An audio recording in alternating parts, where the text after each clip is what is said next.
কালকে যেখান থেকে ভিডিওটা শেষ করেছিলাম আজকে তারপর থেকে শুরু করলাম। আজকের অংশটুকু তোমাদের খুবই ভালো লাগবে। আজকে আমরা চলেছি সেই যে আমাদের ডেস্টিনেশন, যে জায়গাটা আমরা বেছেছি সেই জায়গাতেই। তো কোয়েলস ডায়েরি থেকে আমি কোয়েল চলে এসেছি আবারও আরেকটা নতুন ভিডিও নিয়ে। আশা করছি সকলে খুব ভালো আছো। তো চলো আজকের ভিডিওটা এখান থেকে শুরু করি সুন্দর প্রকৃতির দৃশ্য দিয়ে। তো গাড়ি চলেছে একদম ছুটে চলেছে, রানার রানার রানার, একদম দুরন্ত এক্সপ্রেসের মতো ছুটতে ছুটতে আমরা থেমেছি একটা জায়গায়। সেখানেও কিন্তু চা বাগান চা বাগান চা বাগান চা বাগান। তো এই জায়গাটায় আমরা থামলাম, এখানে আমরা ব্রেকফাস্ট করব, কারণ সকালবেলা কিছুই আমরা খেয়ে বেরোয়নি। আর চা খেয়েছিলাম, সেটা ক্লিপ নিইনি। তো এখানে আমরা একটু হেভি ব্রেকফাস্ট করে নেব। তো এইখানে রয়েছে কিছু কিছু দোকান, এখানে তোমরা যা চাইবে তাই পাবে, মানে ওদের কাছে স্টকে যা আছে তাই পাবে। সকালে ব্রেকফাস্টের জন্য মোমো, চাউমিন, ম্যাগি, ডিম টোস্ট সবই পাবে। তো আমার প্রচণ্ড না ঘুম পাচ্ছিল, মানে কি বলবো, সকালবেলা রাত্রেবেলা কালকে ঘুম হয়নি ঠিকঠাক। শিলিগুড়িতে এত গরম, রাত্রেবেলা ফ্যান চালাতে হয়েছিল।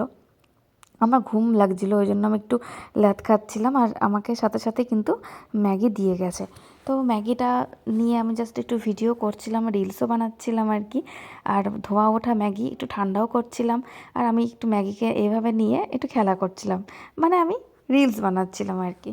তো ম্যাগিটা খেতে খুব সুন্দর হয়েছিল, মানে নর্মালি স্যুপ করেই আমি নিয়েছি, কোনো পেঁয়াজ টেঁয়াজ কিছু নিইনি। তবু যেন ভালো লাগছিলো খেতে। গরম গরম, আর তার মধ্যে একটু ঠান্ডাও লাগছিলো, হালকা পাতলা সোয়েটার পরে বেরিয়েছি, ওই জন্য একটু ঠান্ডাও লাগছিলো। আর মানে ভালো লাগছিলো গরম গরম খেতে। তারপর খাওয়া কমপ্লিট, একটু নিজেকেও নিয়ে নিলাম আর কি। তারপর আমরা ছুটে চলেছি একদম যে জায়গায় আমরা যাব সেই জায়গায়।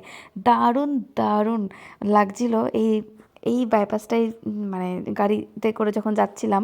আর প্রসন্ন দারুণ ড্রাইভ করছিল, দারুণই ড্রাইভ করেছে ও, মানে বলার কথা না। প্রথমবার পাহাড়ে এসছে, মনেই হচ্ছিল না, একটু নার্ভাস হচ্ছিল, তবে ঠিক আছে। তো দারুণ, ওই পাশে একদম নীল দিগন্ত, পাহাড়ের চূড়া একদম মিশে গেছে আকাশের সাথে, পুরোটা নীল নীল হয়ে আছে। আর চারিপাশে সুন্দর সুন্দর বাড়ি, চা বাগান, সব কিছুই আমি ক্যাপচার করেছি আমার ভিডিওতে। থেকে যাক স্মৃতির পাতায় সেই হিসাবে। পরে আমি দেখবো আর ভাববো যে হ্যাঁ, এই রাস্তা দিয়ে গেছিলাম, এই জায়গা দিয়ে গেছিলাম, এই জন্যেই ভিডিওটা আমার করা। এখানে প্রত্যেকটা এই দিক, মানে এই দিকে যে রাস্তাগুলো দেখছো, এইগুলো জায়গা দিয়েও কিন্তু, এই রাস্তাগুলো দিয়েও কিন্তু তোমরা কালিম্পং, লাভা, ঋষভ, লোলেগাঁও এগুলোতে যেতে পারবে।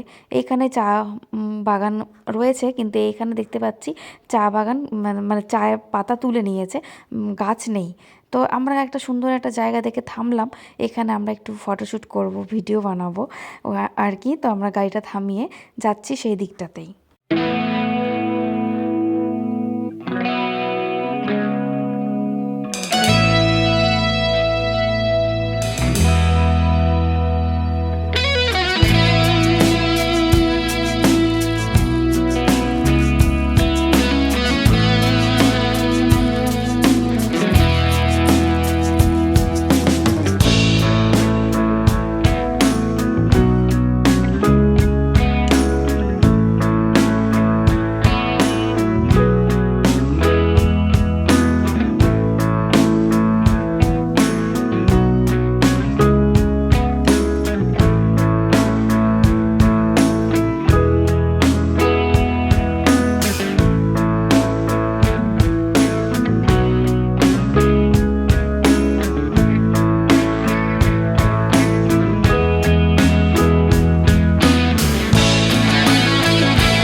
লাগলো চা বাগানের মধ্যে দিয়ে আসতে।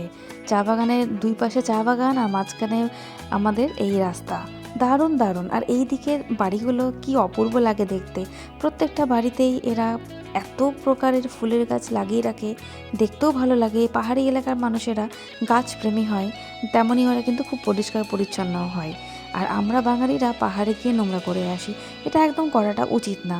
যা কিছু খাবে তোমরা প্লাস্টিকের মধ্যে এক জায়গায় রেখে দিলেই পারো, কোনো অসুবিধেই নেই, কিন্তু ওইখানে একদমই নোংরা করে এসো না। আমার এটা রিকোয়েস্ট সবার কাছে। তো এই যে দেখো আমরা গরুবাথান পৌঁছে গেছি। এটা গরুবাথানের ছোট্ট একটা গ্রাম, এখানে অনেক দোকানপাট রয়েছে।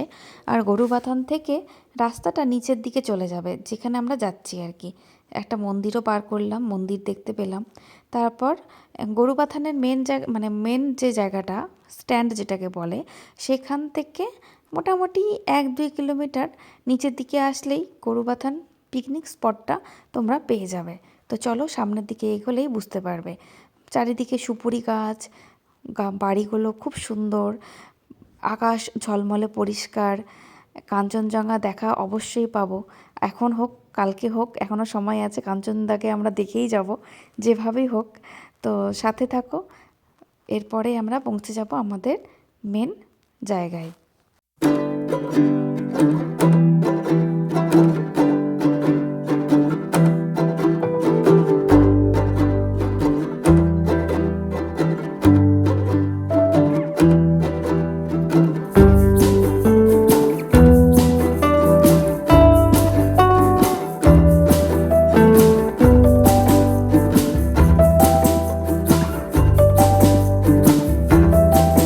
ব্যাস চলে এসেছি সেই সুন্দর জায়গায়।